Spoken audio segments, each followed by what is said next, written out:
نحمدہ و نصلی و نسلم علی رسولہ الکریم۔ ناظرین کرام السلام علیکم۔ موجودہ حالات میں جو حکومت کی طرف سے فیصلے لیے جا رہے ہیں ان کے سیاسی اثرات بھی ہیں اور مذہبی اثرات بھی ہیں۔ ایسی صورتحال میں ہم نے سوچا کہ ہمارے محتمم حضرت مولانا تنویر الحق تھانوی دامت برکاتہم العالیہ سے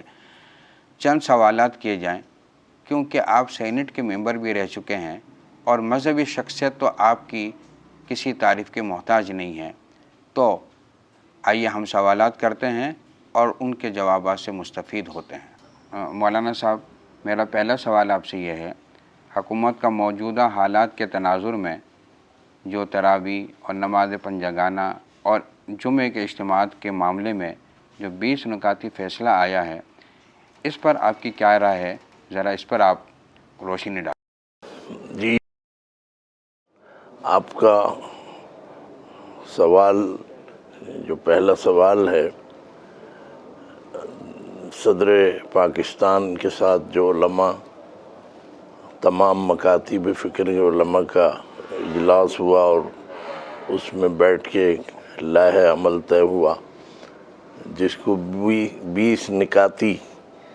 گویا کہا جا رہا ہے، میں نے اس کے مندرجات کو دیکھا، سنا، غور کیا، پھر اخبار میں بھی دیکھا، تو میں سمجھتا ہوں کہ بہت اچھا اقدام ہے، اور اس میں کوئی شک نہیں کہ ضرورت تھی کہ حکومت اور علماء ایک پیج پر آ جائیں، اور جس سے ایک بہت اطمینان اور سکون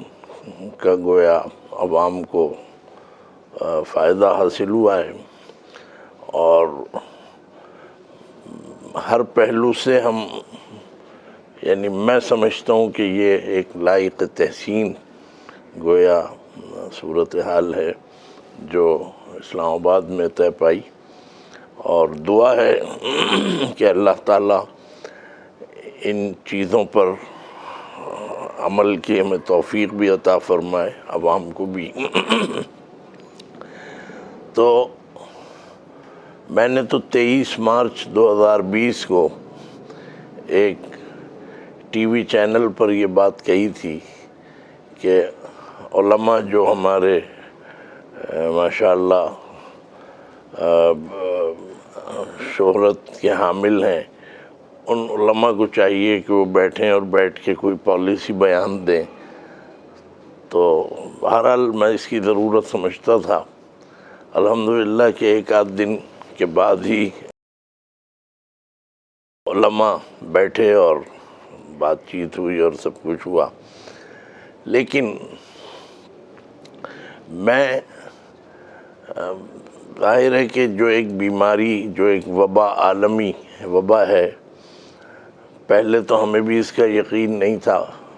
اور اس لیے بھی نہیں تھا کہ یہ آج کی بات نہیں ہے، یہ ہمیشہ سے ہے کہ عالمی سطح پر مذاہب عالم میں سب سے زیادہ ٹارگٹ اسلام کو کیا جاتا رہا ہے، اور آج بھی وہ اپنی اس فرض منصبی کو بھولے نہیں ہیں، اور اسی تناظر میں کوئی اسلامی ملک چاہے کتنا ہی قدیم ہو، چاہے بڑی بڑی نسبتیں انہیں حاصل ہوں، نبیوں کی نسبتیں اور قرآن کی نسبتیں، لیکن پاکستان جو ایک نظریاتی ملک قائم ہوا، تو اس ملک سے سب سے زیادہ اس کو ٹارگٹ کیا جاتا رہا ہے۔ تو ماضی کے تناظر میں ہم نے اس کو بھی ایک سازش سمجھا، اور ظاہر ہے کہ یہ بھی ایک خیال تھا، کم از کم میرا تو تھا، تو پھر بھی ٹھیک ہے، لیکن ہاں وقت نے پھر دکھا دیا، پھر بہت سے ذہن کے دریچے کھلے کہ ہاں واقعی یہ ایک بیماری ہے، مرض ہے۔ تو مطلب یہ کہ پہلے بڑا ابہام بھی تھا اور کوئی سامنے صورتحال سمجھ میں نہیں آ رہی تھی، لیکن دین اسلام اور پاکستان اسلامی جمہوریہ پاکستان، یہ عنوان صرف اور صرف ان علماء کے مابین رہتا ہے کہ جنہوں نے تحریک پاکستان میں جن کی قربانیاں ہیں، جنہوں نے ساتھ دیا، آج ان کی جو بھی ہیں چاہے آٹے میں نمک کے برابر ان کی ذریت ہے۔ لیکن بہرحال مذہب اسلام کے حوالے سے تو ہر مکتبہ فکر کے علماء کو بے چینی ہوتی ہے جب کبھی ایسے حالات آتے ہیں کہ یہ خیال ہوتا ہے کہ کہیں دین اور مذہب کے خلاف تو نہیں۔ اور پاکستان کے لیے یہ درد بھی انہی علماء کو زیادہ ہوتا ہے کہ جنہوں نے بہرحال جن کا ایک بیک گراؤنڈ ہے۔ لیکن ہٹو بچو کی صدا جب اتنی بڑھ گئی اور اس میں اتنی شدت اور تیزی آ گئی تو پھر واقعی اندازہ ہوا کہ یہ کوئی بیماری ہے، اور جس کے الحمدللہ ثم الحمدللہ اللہ کا کرم ہے ہم جیسے گناہ گاروں پر کہ پاکستان ابھی اس طرز پر نہیں پہنچا کہ جہاں آج عالم دنیا میں سب کچھ ہو رہا ہے، اور اللہ تعالیٰ ان کی بھی پریشانی دور فرمائے اور ہمارے حال پر مزید رحم فرمائے۔ تو اب یہ ہے کہ ہمیں حکومت، جو ہماری موجودہ حکومت ہے، ان کے بتلائے ہوئے طریقے پر جو انہوں نے ہدایات دی ہیں، صدر پاکستان کو میں ذاتی طور پہ جانتا ہوں کہ بڑے نیک انسان ہیں، اور سب سے بڑی کوالٹی ان کی یہ ہے کہ وہ سیلف میڈ شخصیت ہیں۔ انہوں نے سیاست کے ذریعے پیسہ نہیں بنایا، اور الحمدللہ ہمارے وزیر اعظم اپنے عمران خان صاحب بھی، ان پر کوئی کرپشن کا الزام نہیں ہے۔ باقی معصوم عن الخطا تو نبیوں کے سوا کوئی بھی نہیں ہے۔ لیکن ہمارے صدر پاکستان صاحب بڑے مخلص ہیں اور بہت اچھے جذبات رکھتے ہیں، نماز بھی پڑھتے ہیں الحمدللہ، اور اس سے یہ پتہ چلتا ہے کہ ان کے دل میں بھی دین کی، اسلام کی بہرحال ایک محبت ہے اور ایک جذبہ ہے۔ لیکن چونکہ وہ بابا قوم، اگر میں اس حوالے سے انہیں کہوں کہ وہ صدر پاکستان ہیں، قوم کے بڑے ہیں، اور ظاہر ہے کہ صدر کی اور وزیر اعظم کی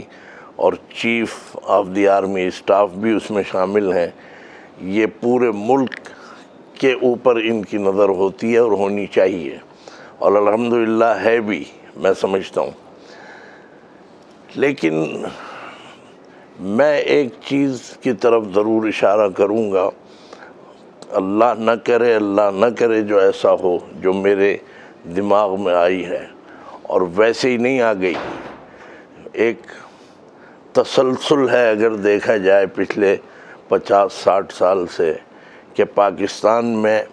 ہر اصلاحی اقدام کو تباہ کرنے والا باقاعدہ ایک ایلیمنٹ موجود ہے کہ جو ہر چیز کو تباہ کرنے کے اوپر تلا رہتا ہے، اور وہ یقیناً غیر ملکی گویا وہ گماشتے ہوتے ہیں، وہیں سے انہیں ملتا ہے۔ صدر پاکستان صاحب کا یہ کہنا، یہاں مجھے ذرا تحفظات ہیں، اور میں بہرحال اختلاف کروں گا، بلکہ اختلاف سے زیادہ مجھے تشویش زیادہ ہوگی، اور اللہ نہ کرے کہ ایسا ہو جیسا میں اب کہنے والا ہوں۔ یہ ان کا کہنا کہ ہم 2-4 دن یا کچھ دن دیکھیں گے کہ اگر ہماری ہدایات پر عمل ہو رہا ہے، حکومت کی ہدایات پر، تو لیکن اگر کہیں یہ مرض خطرناک حد تک بڑھ گیا، یا ہم نے دیکھا کہ خلاف ورزی ہو رہی ہے، تو پھر ہم نظر ثانی کر سکتے ہیں، یعنی مطلب یہ کہ ان ہدایات کو واپس بھی لے سکتے ہیں۔ میں یہاں پر صدر پاکستان اور وزیر اعظم کا اور سب کا ادب احترام کرتے ہوئے میں یہ بات کہنا چاہتا ہوں کہ جو ریکارڈ پہ رہے، یہ انہوں نے شرپسندوں کے لیے ایک اسپیس چھوڑ دیا، یا ان کی وہ بیچارے نادانی میں ایسی بات کہہ گئے۔ ہوتا یہ ہے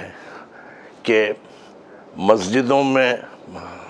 جو بھی ذمہ دار ہیں، ہم بھی ایک مسجد کے ذمہ دار ہیں، سب ہیں، اور علماء الحمدللہ، اگر ان میں علماء کے اندر کچھ خرابیاں یا کوئی اور دیگر حوالوں سے ماضی میں جو بھی کچھ رہا، یہ بھی حکومتوں ہی کی اصل میں غلطیاں، اور انہی کا اوپر اس کا گویا میں سمجھتا ہوں کہ الزام ہے کہ انہوں نے کیوں نہیں ایسے علماء کو کبھی قابو میں کیا جن کو لوگ دوسرے نام سے یاد رکھتے ہیں۔ لیکن الحمدللہ 90% علماء پورے ملک میں، پاکستان میں، اللہ کا شکر ہے کہ دین مذہب کے بھی خیر خواہ ہیں، عوام کے بھی خیر خواہ ہیں، اور حکومتوں سے بھی کوئی نبردآزما ہونے کا کسی کا نہ کبھی خیال ہوتا ہے نہ۔ لیکن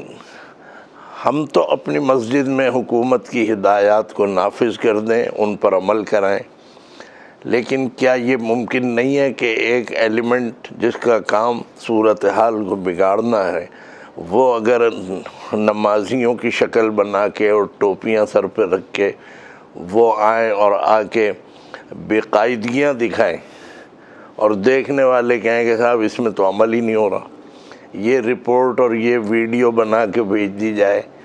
اوپر صدر پاکستان کو بھی بھیج دی جائے کہ صاحب یہ ہو رہا ہے، آپ نے جو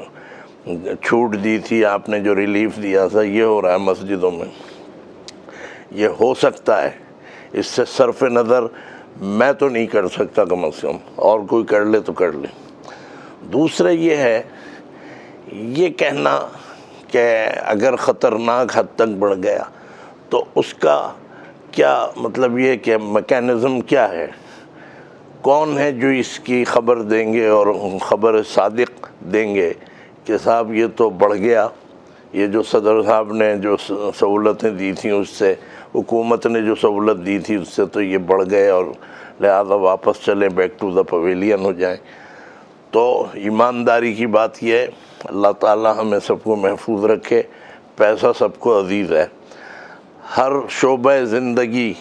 نام لینے سے لوگ ناراض ہو جائیں گے، لیکن اگر اس شعبے میں کوئی رپورٹ بنانے والے اگر کچھ لے دے کے یہ رپورٹ 4 دن میں شائع کر دیں اور صدر صاحب کو پریشان کر دیں کہ صاحب یہ تو پہلے اتنے فیصد تھا، 20%، اب تو یہ 60% ہو گیا، اب تو یہ اتنا ہو گیا، تو صدر صاحب جو ہیں کہیں گے کہ بھئی یہ تو یہ حالات۔ تو اس لیے اس کا اندیشہ ہے، نہ ہو، اللہ کرے کہ نہ ہو ایسا، لیکن یہ ہے کہ عام طور پہ حکومتیں جو ہیں وہ سنسیئر نہیں ہوتی، بس وہ چاہتی ہیں کہ چت بھی اپنی پٹ بھی اپنی، کہ ہم نے تو صاحب ریلیف دیا تھا لیکن عوام نے ساتھ ہی نہیں دیا، علماء نے ذمہ داری نہیں نبھائی، اور یہ نہیں ہوا، اور صاحب دیکھیے ڈاکٹروں کی رپورٹ آئی ہے کہ یہ تو بڑھ گیا۔ اس کا بہت اندیشہ ہے، کیونکہ رمضان کا مہینہ بھی عالم دنیا کو اور یہود و نصارہ کو ہمیشہ کھلتا رہا ہے۔ لیلۃ القدر کے اجتماعات، جمعے کے اجتماعات، تراویح کی رونقیں، یہ بہرحال کھٹکتی رہی ہیں ہمیشہ سے۔ اللہ نہ کرے جو ایسا ہو۔ ٹھیک ہے، مرض کے لیے تو ہم دعا سب کر رہے ہیں ایک عرصے سے کہ اس سے نجات ملے، لیکن صدر صاحب کا یہ کہنا جو ہے، میں سمجھتا ہوں کہ اس پر مجھے تشویش ہے کہ یہ آج جو انہوں نے ہمیں خوش کرنے کے لیے یہ باتیں کہی ہیں، اللہ انہیں بھی ثابت قدم رکھے، لیکن یہ ہے کہ یہ اتنے بڑے سلسلے کو قائم رکھنا اور اس کی حفاظت کرنا، میرا خیال ہے یہ سوال اٹھا بھی ہے کہ ایسا کیسے ممکن ہوگا، اور کیسے، تو اس کا مطلب یہ ہے کہ یہ 2-4 دن کی پھر سہولت دے کے پھر اگر واپس لے لیں کہ صاحب لوگوں نے خیال نہیں کیا،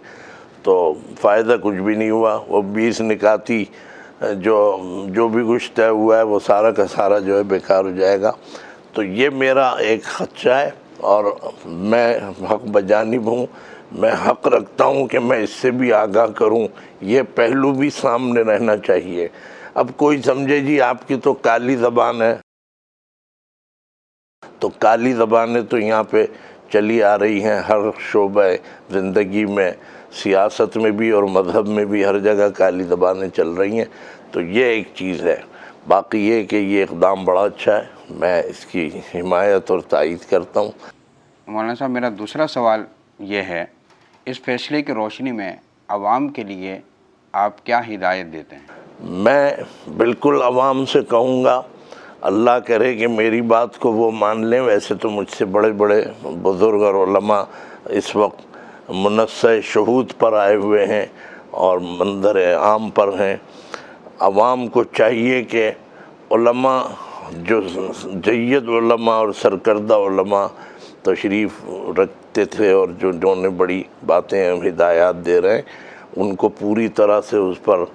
عمل پیرا ہوں اور کریں، اس لیے کہ ہم یہ سمجھتے ہیں کہ اللہ تعالیٰ نے جب تک ہمیں سب کو توفیق دی مسجدوں میں سجدہ کرنے کی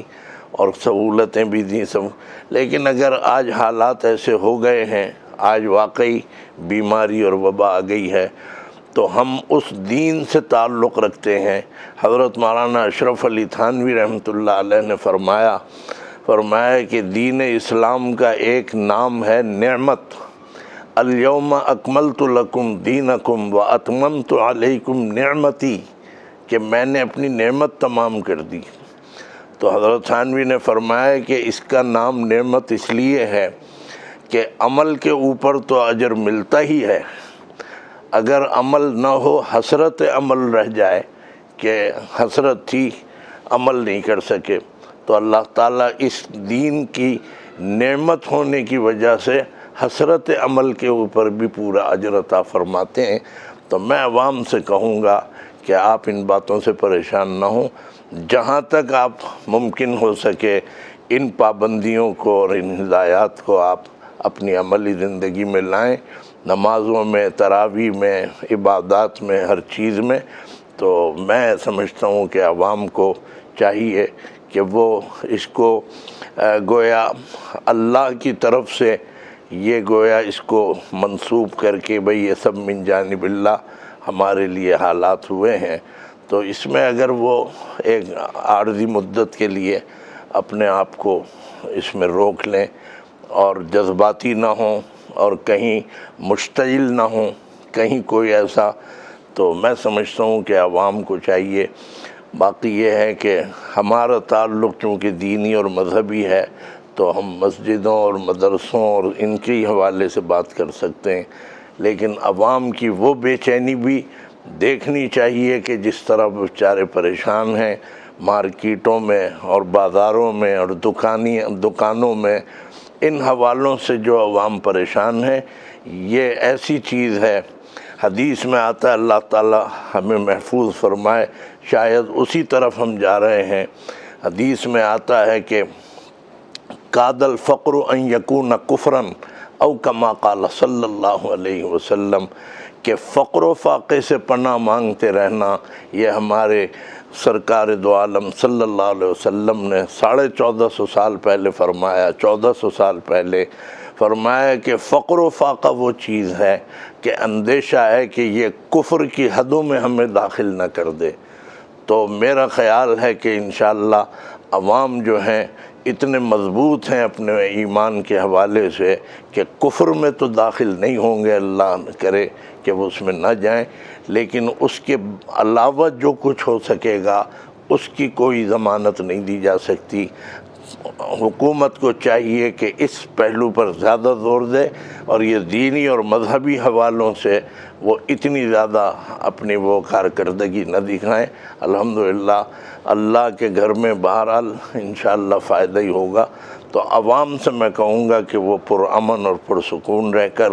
حکومت کی ہدایات کو ملحوظ رکھیں اور ان پر پورا عمل کریں، انشاءاللہ اس میں خیر اور اس میں بہتری ہوگی۔ یہی میرے تاثرات اور یہی جواب ہے۔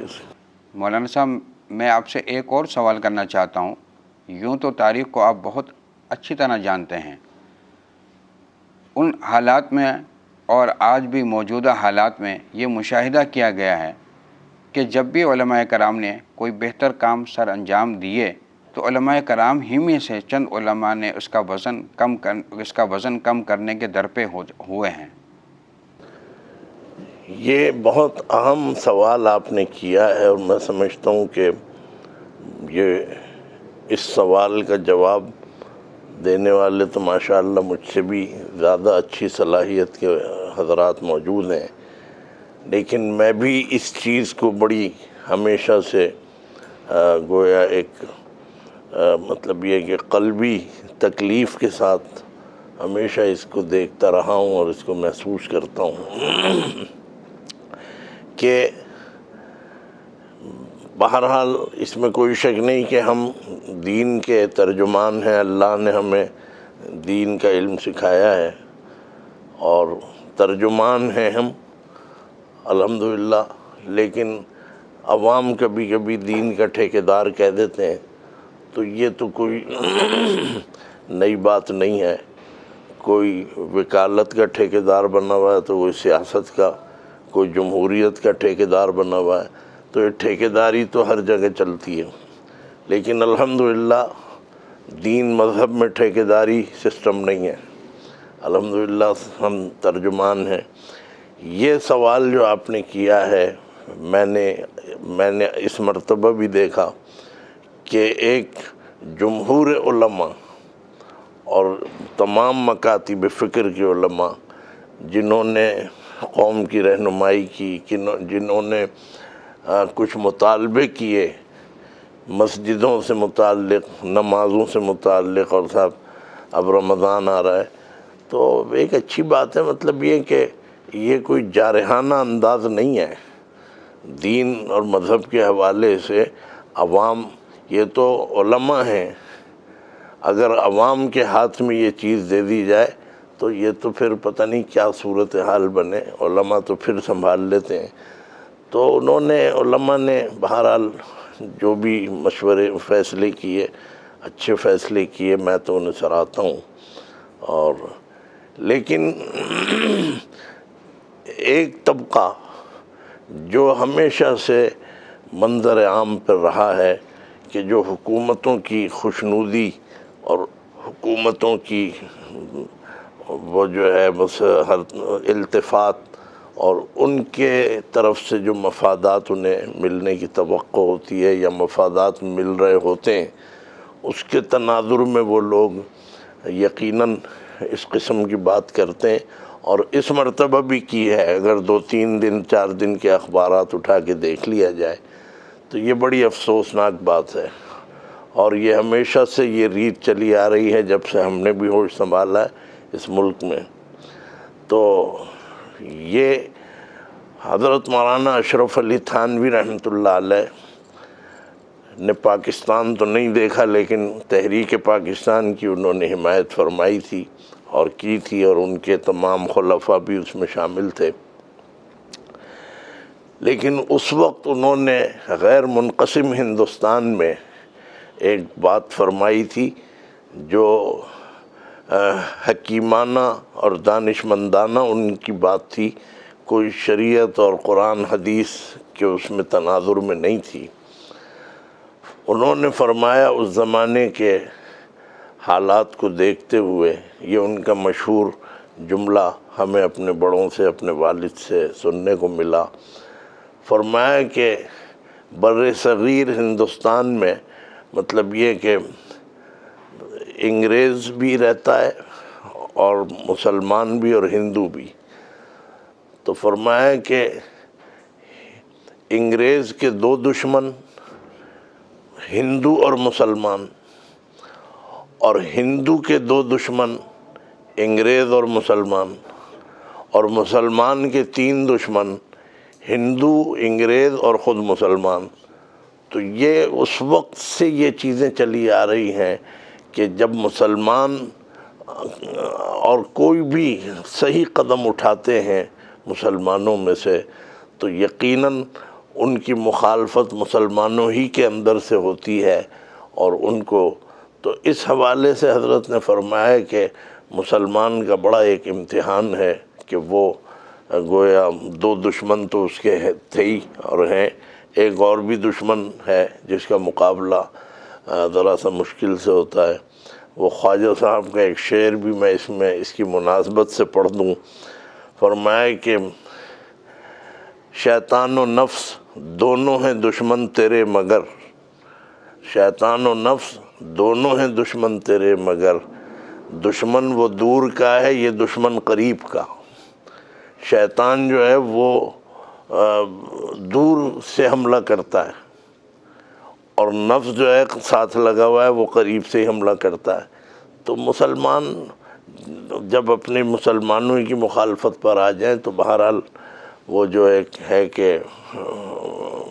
لنکا ڈھانے والا ایک جو مقولہ چلا آ رہا ہے، محاورہ، تو یہ بہت بری بات ہے۔ عوام میں اس کا بہت منفی تاثر پیدا ہوتا ہے اور یہ، لیکن بات یہی ہے کہ حکومتیں بھی کچھ ہر دور میں کچھ لوگ ایسے رکھتی ہیں ہر شعبہ زندگی سے کہ جب کل کو کوئی صورتحال بنے تو ان کو آگے کر دو، یا وہ خود بخود آگے آ جاتے ہیں، تو اس سے نقصان ہوتا ہے۔ میں اس کے تناظر میں اور آپ کے سوال کے تناظر میں یہ بات کہوں گا، اور یہ سب لیڈران قوم جو مجھ سے اچھے دور دیکھے ہوئے اور بڑے تجربے، کہ پاکستان جیسے نظریاتی ملک میں یہ سمجھنا کہ کوئی انقلاب لے آئے گا، انقلاب آ جائے گا، کبھی بھی نہ آیا ہے اور نہ آئے گا۔ یہ جس نے بھی انقلاب کی بات کی ہے، وہ چاہے کمیونسٹوں نے، سوشلسٹوں نے، یا وہ جو کہلاتے ہیں، مطلب یہ کہ جو ترقی پسند کہلاتے ہیں، یہ سب، یا کوئی دینی اور مذہبی حوالے سے بھی اگر کوئی کہتا ہے کہ انقلاب لائیں گے، پاکستان وہ ملک ہے، یہ میرا تجربہ اور مشاہدہ ہے، آج 60 سال کا میں ہو گیا اس سے اوپر، کہ اس ملک میں انقلاب کی بات کرنے والا پرلے درجے کا احمق اور بے وقوف ہے، اور عوام اس کے پیچھے چل پڑیں تو وہ اس سے زیادہ احمق اور بے وقوف ہیں کہ جو انقلاب کی بات سن کے۔ وجہ اس کی یہ ہے، اس ملک میں مسلک مختلف، زبانیں مختلف، اس کی وجہ سے کبھی بھی انقلاب نہیں آ سکتا۔ ایک شخص اچھا قدم اٹھاتا ہے، کوئی اچھی بات کرتا ہے، اگلے روز اخبار میں دیکھ لیجئے کہ اب تو اخباروں کا بھی تکلف نہیں ہے، اسی وقت لائن پہ لیا ٹی وی میں اور 2 منٹ میں جو ہے اس کی بات کو ہلکا کر دیا۔ تو اس ملک میں کوئی انقلاب کی فضا پیدا ہو سکتی ہی نہیں۔ اس ملک میں کمیونزم بھی ناکام ہوا، سوشلزم بھی ناکام ہوا، ترقی پسند جو لوگ بنتے ہیں وہ ناکام ہوئے، اور جو علیحدگی پسند جو اپنے آپ کو کہتے ہیں کہ ہم گویا علیحدگی چاہتے ہیں وہ بھی ناکام ہوئے، اور جو مذہب کے حوالے سے چاہتے ہیں کہ سڑکوں پہ آ کے دین اور مذہب کا وہ نافذ کر دیں۔ سن 77 کی تحریک اس کا بیان ثبوت ہے کہ اس سے بڑا کوئی دھوکہ نہیں تھا جو عوام کو اور پورے ملک کو دیا گیا، اور اس کے نتیجے میں ملک جو ہے ابھی تو چند سالوں کہہ سکتے ہیں لیکن شاید صدیوں پیچھے چلا گیا۔ تو یہاں اس ملک میں انقلاب ممکن نہیں ہے، کیونکہ انقلاب، ہاں میں مانوں یا نہ مانوں لیکن کہوں گا ضرور کہ ایران میں انقلاب آیا، بنگلہ دیش میں انقلاب آیا۔ کیوں؟ اس لیے کہ ایران میں زبان بھی ایک، مسلک بھی ایک، کوئی مخالفت کچھ نہیں، جب انقلاب کی فضا بنی تو آ گیا۔ اور انقلاب ایران کے نام سے بڑی تسبیح پڑھی جاتی ہے آج۔ بنگلہ دیش میں زبان ایک، مسلک ذرا سے کچھ مختلف ہیں، دوسرے یہ کہ وہاں ہندو بھی کثیر تعداد میں ہیں، اس کی وجہ سے مشرقی پاکستان بنگلہ دیش بن گیا، اور وہاں ایک انقلاب آ گیا اور وہ آج ہم سے بھی آگے نکل گئے۔ تو انقلاب کے لیے زبان بھی ایک ہو، اور لوگوں کے اسکول آف تھاٹس بھی ایک ہوں یا وہ متحد ہوں اس کام کے. پاکستان میں ایسا نہیں ہو سکتا. تو حقیقت یہ ہے کہ اگر کوئی کام ہو سکتا ہے تو وہ یہی ہے کہ ہم بزرگوں کے جو طریقوں پر انہوں نے جو آج جیسے 20 نکات کا بڑا شور ہو رہا ہے اور بہت اچھا، تو کبھی 22 نکات بھی مرتب ہوئے تھے سن 51 میں 53 میں، جو میرے والد محترم حضرت مولانا احتشام الحق تھانوی رحمۃ اللہ علیہ نے مشرقی پاکستان مغربی پاکستان کے جید علماء، کریم علماء جن کو کہنا چاہیے، سب تمام مکاتب فکر کے، اور اس میں مولانا مودودی صاحب بھی شامل تھے، یہیں جیکب لائن میں، یہیں اسی مسجد میں اور اس جگہ پر یہ حضرات، اور انہوں نے 22 نکات مرتب کیے کہ یہ اسلامی دستور ہے، اگر اس کو نافذ کر دیں نہ شیعہ سنی جھگڑا ہوگا، نہ دیوبندی بریلوی اختلاف ہوگا، نہ کوئی اور کچھ. لیکن یہ ہے کہ گورے انگریز کے چھوڑے ہوئے کالے انگریزوں نے پاکستان میں اس کو کامیاب نہیں ہونے دیا اور اس کو سردخانے میں ڈال دیا. جو 22 نکات والا آج بھی اگر یہ اسے نافذ کر دیں تو میں کہتا ہوں کہ دین مذہب تو اب بھی الحمدللہ ہمارا مضبوط ہے، لیکن حکومتوں کو بھی سکون ملے گا اور انتظامیہ کو بھی سکون ملے گا. آئے دن جو یہ ان کو جھگڑے نمٹانے پڑتے ہیں، ان سب چیزوں سے نجات مل جائے گی. تو بہرحال یہ ایک بہت بری ریت ہے اس ملک میں کہ جہاں کسی وکیل نے کوئی اچھا قدم اٹھایا، اگلے دن وکیلوں کی بھرمار ہو جائے گی، اس کو ہلکا کریں گے، اس کا بے وزن کریں. ڈاکٹر کوئی بات کہہ دے اور صاحب وہ سیاستدان کوئی اچھی بات کہہ دے تو اس کو گرانے کے لیے. تو یہ دین مذہب کے حوالے سے بہت بری ریت ہے. اللہ تعالیٰ ہمیں اس سے نجات عطا فرمائے. تو ایسے لوگ، حکومتوں کو چاہیے یہ وقتی طور پہ آپ کو خوش کرنے والے جو ہیں یہ کل دوسرے جگہ نظر آئیں گے اور یہ آپ کو جوتا بھی دکھائیں گے اور لعنت بھی دکھائیں گے. اس سے بہتر کوئی لفظ میرے پاس نہیں ہے. تو حکومتیں اس خوش فہمی میں نہ رہیں کہ ان کے ساتھ کوئی موجود ہے، کچھ بھی نہیں ہے. آپ صحیح علماء کو آگے لائیں، انہی کے پیچھے چلیں، اس میں آپ کے لیے بھی بہتری ہے، آپ کے اقتدار کو بھی دوام حاصل ہو سکتا ہے. میں سمجھتا ہوں کہ یہ اس کا جواب ہے.